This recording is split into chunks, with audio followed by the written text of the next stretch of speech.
Friends, in this section, we will lay down a set of rules to follow in the opening chess stages of the game. Number one, develop your pieces. This is the absolute number one most important rule of the opening.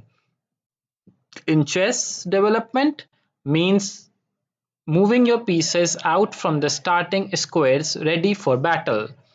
Many players make the mistake of only bringing out one or two pieces and moving them around, and only bringing out reinforcements when the first few get stuck or captured. In chess, you need all your pieces in play to have the best chance of winning. As you know, time is the essence of the opening. You can't afford to waste a single move.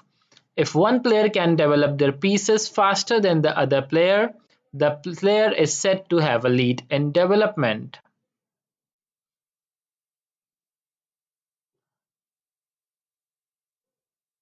In particular, knights and bishops should come out before queens and rooks.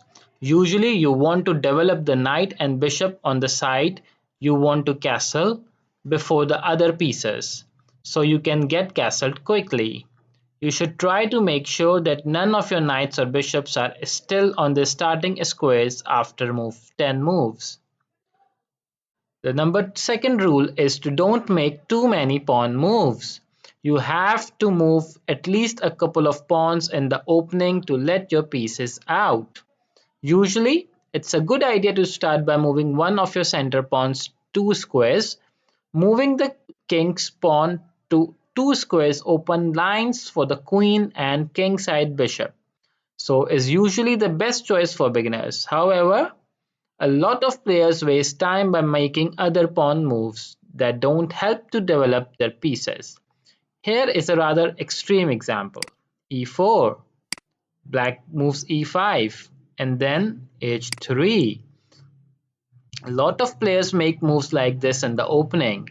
It doesn't help white develop any pieces, though it must be a waste of time. Let's continue. Knight f6, d3, knight c6, a3, bishop c5, b3, castle. White has made too many pawn moves.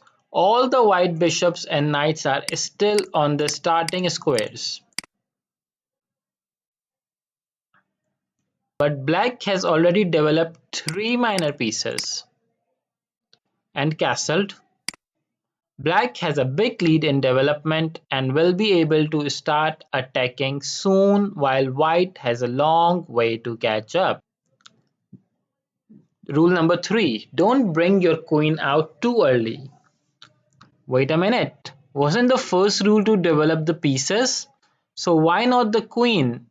Remember, the queen is the most valuable piece besides the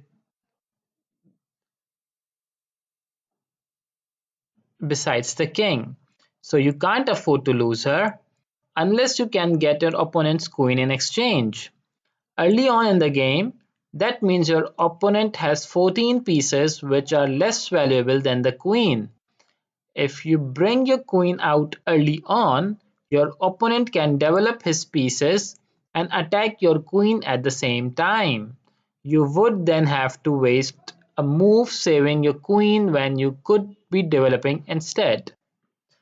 Let's have a look at the example.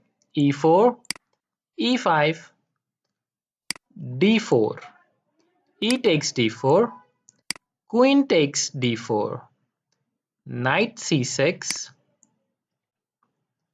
White queen has to move again now. Queen a4, knight f6. Now black has two developed pieces to white's one. White has lost the advantage of the first move, and it's now black who has a lead in development. All white did was move the queen twice, but this was enough to let black gain the advantage. This brings us neatly to the next rule: don't move the same piece twice. It's absolutely vital not to waste a single move in developing your pieces. If you start moving the same piece around while your other pieces are still on their starting squares, you're losing time.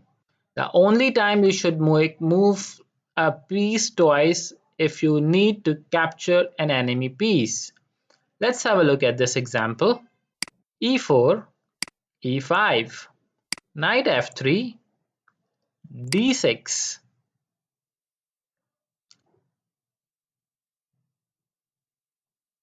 d4, e takes d4, knight takes d4. Here it's okay for white to move the knight again to recapture. Black moved the pawn twice to capture, so white hasn't lost any time by moving the knight twice. It's usually always worth the time to capture an enemy piece other than the pawn. But sometimes it's better to keep on developing your pieces and not waste time capturing pawns in the opening. Going pawn hunting early on in the game while your pieces are undeveloped can sometimes lead to trouble.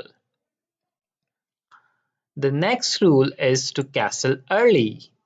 Once the pieces start coming out, the king will start to feel vulnerable in the center of the board.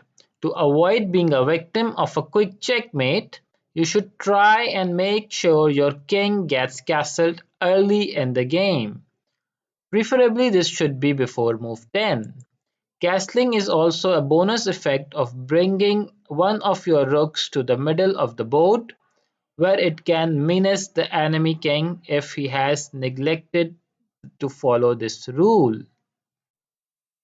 Let's have a look at the game which demonstrates the danger of leaving your king in the center for too long. It was played between two masters, Richard Reti and Savely Tarkatkova, in Vienna 1910. It goes to show an strongest player sometimes get caught out in this way, but that's not an excuse to do it in your own games. It starts with e4, c6, d4, d5, knight c3, d takes e4, knight takes e4, knight f6, queen d3, e5, d takes c5, queen a5 check, bishop d2, queen takes e5, long castle, knight takes e4. White has already castled, while black's king is looking a little vulnerable in the center. Black should really be thinking about getting his king to safety. Queen d8 check. King takes d8. Bishop g8.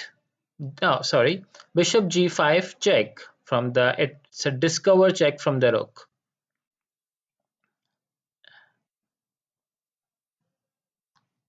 King c7. Bishop d8 check. Not every opponent will be able to knock out you like that, but there are plenty of other ways to get checkmated by leaving your king in the middle too long. Next rule is to develop towards the center. As you get better at chess, you will start to learn that most important area of the board is the center. That is squares d4, e4, e5 and d5. Think of these squares as being like the high ground. Just as in real warfare, controlling the high ground in chess is often the key to victory. The ideal deployment of your pieces should perhaps be something like a diagram.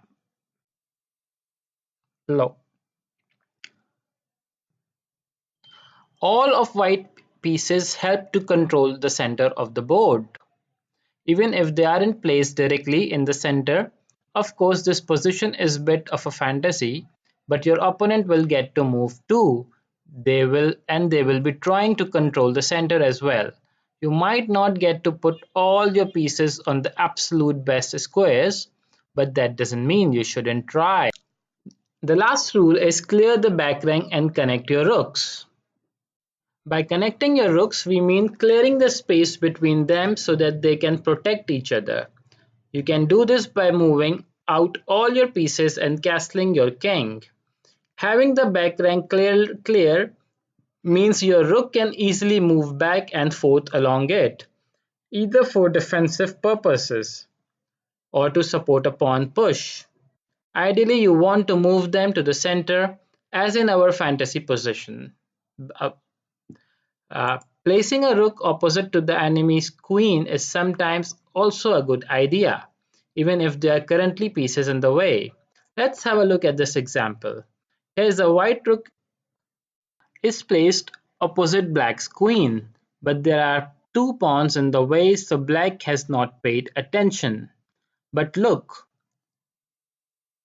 d takes c5.